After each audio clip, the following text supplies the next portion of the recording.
Cinder Maid.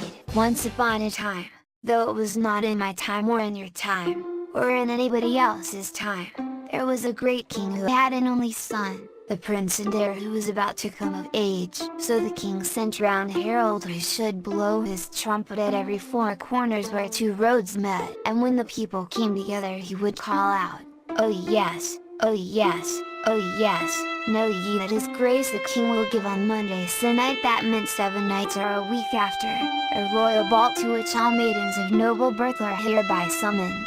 And be it furthermore known unto you that at this ball his highness the prince will select unto himself a lady that shall be his bride and our future queen. God save the king! Now there was among the nobles of the king's court one who had married twice, and by the first marriage he had but one daughter.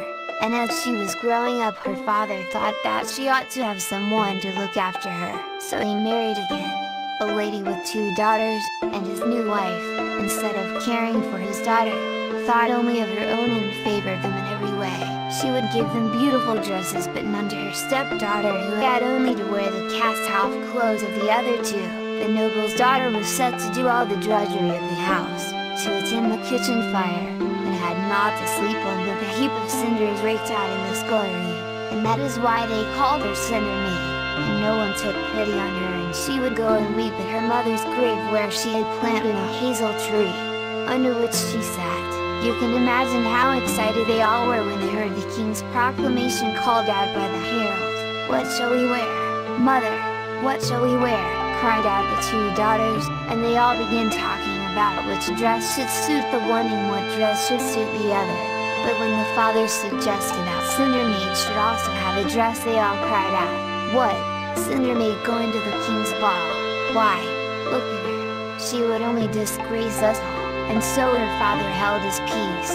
Now when the night came for the royal ball, Cinder Maid had to help the 2 sisters to dress in their fine dresses, and saw them drive out from the carnage with her father and their mother. But she went to her own mother's grave and sat beneath the hazel tree and wept and cried out, "Tree o' mine, oh tree o' me, with my tears I've watered thee. Make me a lady fair to see, dress me as splendid as can be."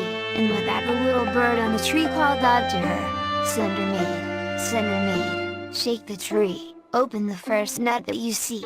So Cinder Maid shook the tree, and the first nut that fell she took up and opened. And what do you think she saw? A beautiful silk dress, blue as the heavens, all embroidered with stars, and 2 little lovely shoon made of shining copper. And when she had dressed herself, the hazel tree opened, and from it came a coach all made of copper with 4 milk-white horses, with coachman and footman all complete. And as she drove away the little bird called out to her, be home ere midnight, or else again you'll be a fright." When Cinder Maid entered the ballroom, she was the loveliest of all the ladies, and the prince, who had been dancing with her stepsisters, would only dance with her. But as it came towards midnight, Cinder Maid remembered what the little bird had told her and slipped away to her carriage. And when the prince missed her, he went to the guards of the palace door and told them to follow the carriage. But Cinder Maid, when she saw this, called out, "Mist behind and light before, guide me to my father's door." And when the prince's soldiers tried to follow her, there came such a mist that they couldn't see their hands before their faces, so they couldn't find which way Cinder Maid went.